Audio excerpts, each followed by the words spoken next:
Hello, everyone. Good morning, good afternoon, and good evening. If you are watching this program for the first time, my name is Dr. Avis Abolade, the son of Baba Ramide. If you are new to this channel, welcome to my channel. What I would like to share with you people today is how to treat stroke.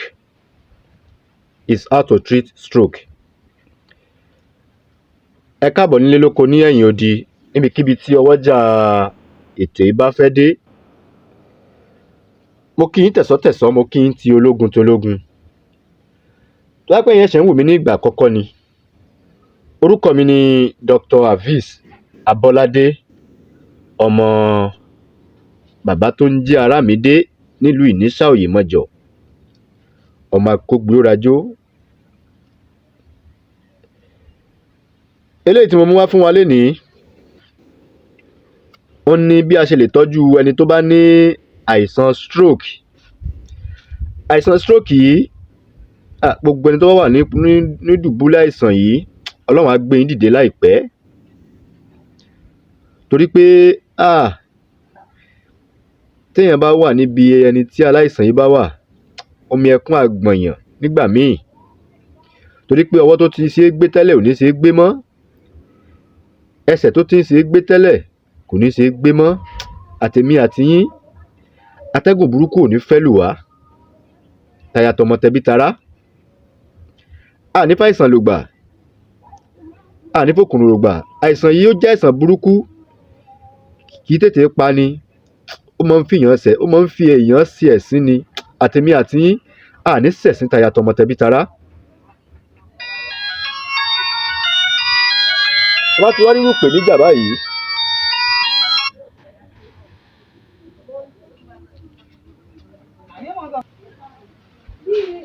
Tẹ́ bá ti wá ríru pé èèyàn ní irú ìpèníjà báyìí,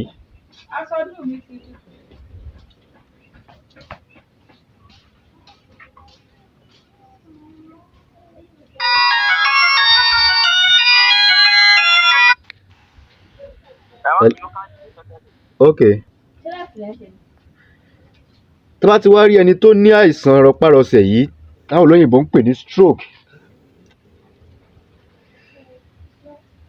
kí ni nǹkan tá a máa ṣe? Kí ni nǹkan tí a máa wá?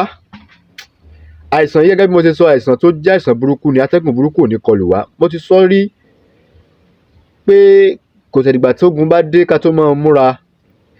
Ṣé rí, wọ́n ń pè èso kan ní èso wéré jẹ́jẹ́.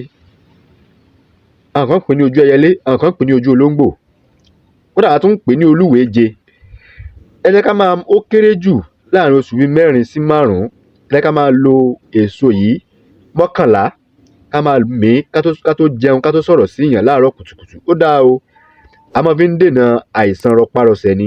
Àtèmi àti yín, ànírógun burúkú, atẹ́gùn burúkú ò ní kọlù wá. Ewé tẹ́wọ̀n wájú mi, òun ni wọ́n ń pè ní ewé sabale. Ẹ ti rí ewé yìí náà ni o. Ewé yìí, òun lẹ̀ ń wò yìí, ewé sabale. Ẹ bá mi jẹ́ ewé sabale yìí, ẹ já, ẹ lọ̀ ọ́, ó máa ń yọ̀ bọ̀lọ̀bọ̀lọ̀ báyìí. Tá bá ti wá lọ̀ ọ́ tó ti kúnná dáadáa, ẹ bá mi wá òrí,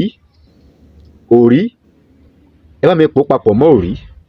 Ẹni tí stroke bá mú, ẹ máa fi wọ́ ẹni yẹn ní ara, gbogbo ara, ẹsẹ̀. Torí stroke yìí, ó jẹ́ àìsàn tó burúkú jáì, ó máa ń gba owó àtẹsẹ̀ ni. Àìsàn burúkú ò ní kọlù wá, omi ara wa, ẹ̀jẹ̀ ara wa kò ní kọjú ìjà sí wa. Ẹ jẹ́ ká máa fi wọ́, kò jù báyẹn lọ. Ọlọ́run bá mi fi kún fàyà kún rẹ sí iṣẹ́ yìí. Àwa tá bá lè gbìyànjú, àwa tá bá nígbàgbọ́ ni o. Torí ọ̀pọ̀lọpọ̀ ẹlòmíì ò nígbàgbọ́ nínú ewé àtegbò.